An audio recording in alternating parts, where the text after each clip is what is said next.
Hi, everybody. Wanted to get out some information to you as we kind of have a shift in what we're doing over the next couple of weeks. Thought it'd be important to get you some additional information. So here we go. First of all, our top stories. What we're focusing on today, we're moving to online only classes for the next 2 weeks. And we have a quick tech tip on Zoom based on some problems that people have had at different times. So we'll take a look at that. All right, so first of all, why are we switching to online? Well, as you remember, our school board adopted a tool that they use to make this decision. A team of doctors and researchers and educators. We just have a fabulous group of community members who work on this, and then they give a recommendation to the Board of Education on what should happen. And so that happened Thursday. They gave the recommendation that we should move to online. And then on Friday, the board voted to accept that we would go online for the next 2 weeks of school to finish out the semester. So a couple of things they look at. First of all, they look at the county level. We were in purple. We did drop down to red on that day that they met. But that's not a determining factor. It's just one of the things that gets looked at. Also, they look at the CATS data, and CATS data tells us an estimate of how many people in the community, if there were 100,000 people in our community, how many people do we think would have COVID at that time?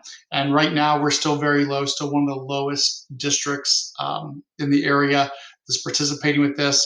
The estimate is right around 600 people.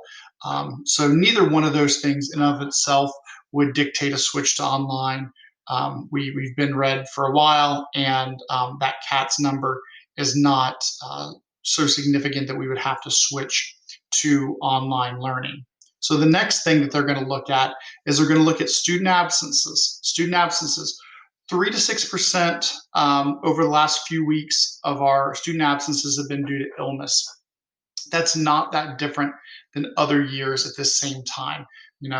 This is cold and flu season, even in the best years, and so we're not seeing a dramatic uptick in illnesses from students. And that goes to all the protocols and precautions that we're taking in school and that we're taking in the community to make sure that COVID is not spreading. And so there's no reason to think that schools aren't safe, that we can't have school continue to do what we've done in person based on those student absences numbers. That is not what is driving this decision. The last piece of data, the staff attendance, and this is what is really making us switch into distance learning for the next 2 weeks.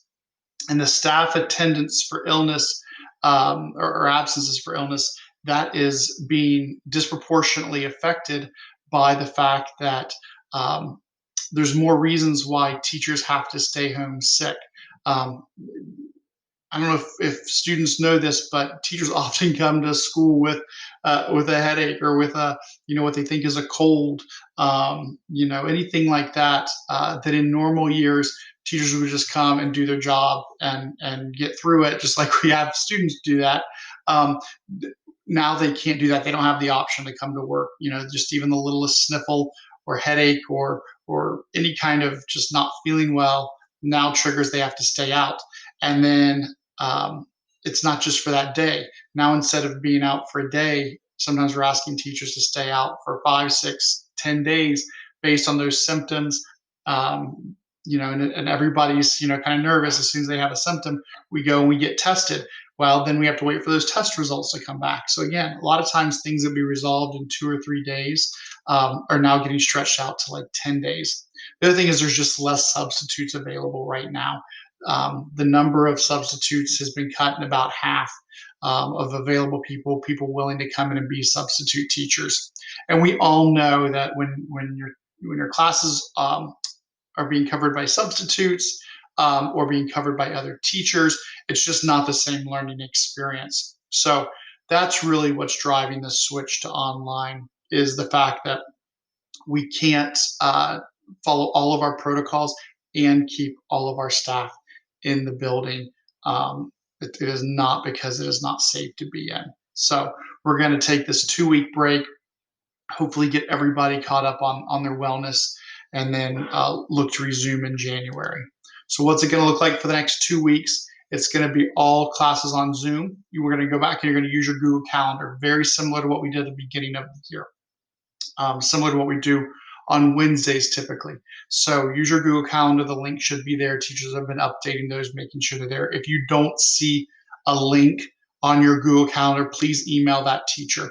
I know you guys email me a lot of times, and I'm glad to help if I can, but your teacher is going to have that information.